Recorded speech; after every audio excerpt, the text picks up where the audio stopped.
Thank you so much for speaking with us, Jane and Robert. Let's talk about the Tribeca Film Festival this year. One of the things that a lot of people are talking about is that you're focusing on music documentaries. You're opening with Time Is Illmatic about Nas. There's the Alice Cooper, Bjork, James Brown documentaries. Is that just a coincidence, or do you think that more and more there's a correlation between music and film?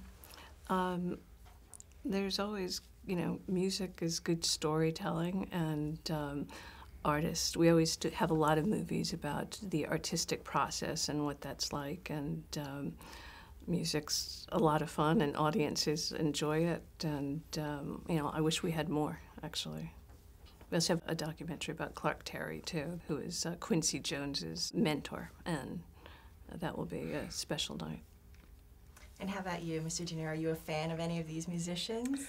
Yeah, I mean, I'm my taste is a little all over the place, but I'm anxious to see the films. I don't know if I'll see them at the events themselves or just screen them for myself, but I want to see them because I'll learn, because I don't know.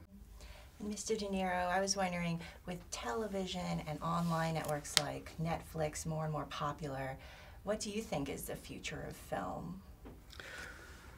I don't know. I don't know where it's going to go. I think it's hard for me to imagine that you can watch movies on an iPhone.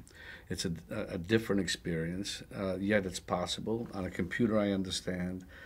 Where, other than, going huge like IMAX or some other three-dimensional, some other kind of experience that I'm sure will come along one day. I don't know where it's going. It's going somewhere, but I can't predict. And again, I'm curious also with some of these talks, like Sorkin, to hear what he has to say.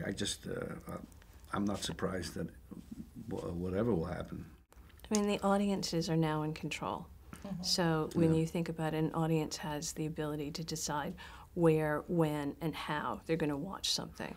So as storytellers, as filmmakers, you have the option to do a short film, whether it's something like a 6-second film or what we did with Vine, or to create an interactive, non-linear story with what we're doing with Treehouse and Interlude, or whether or not you're going to watch it online. You can watch Tribeca online. You can actually stream 4 different movies online this year from the festival, as well as short films, or come watch it in a theater and eat popcorn with your friends. So it's there's just different, I think the audience has so many different choices now, and that's an interesting business challenge for filmmakers and storytellers.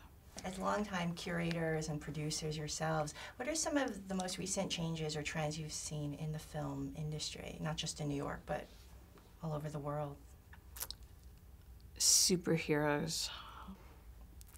Superheroes are, big blockbuster movies. There's clearly, if you're making a studio film, they're looking for big blockbuster films, event pictures, and if not, everything else feels like it's, getting harder and harder to make.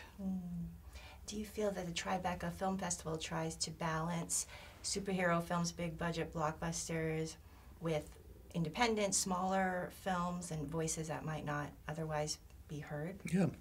I mean, it's a blend. It's all a blend of those things. You need the big pictures to draw a certain attention in a way, and so we try to get those at times for an opening or a closing, and it's and it helps for the other films, the smaller ones, the ones that can't get any, that they're relying totally on the festival to get exposure for their work.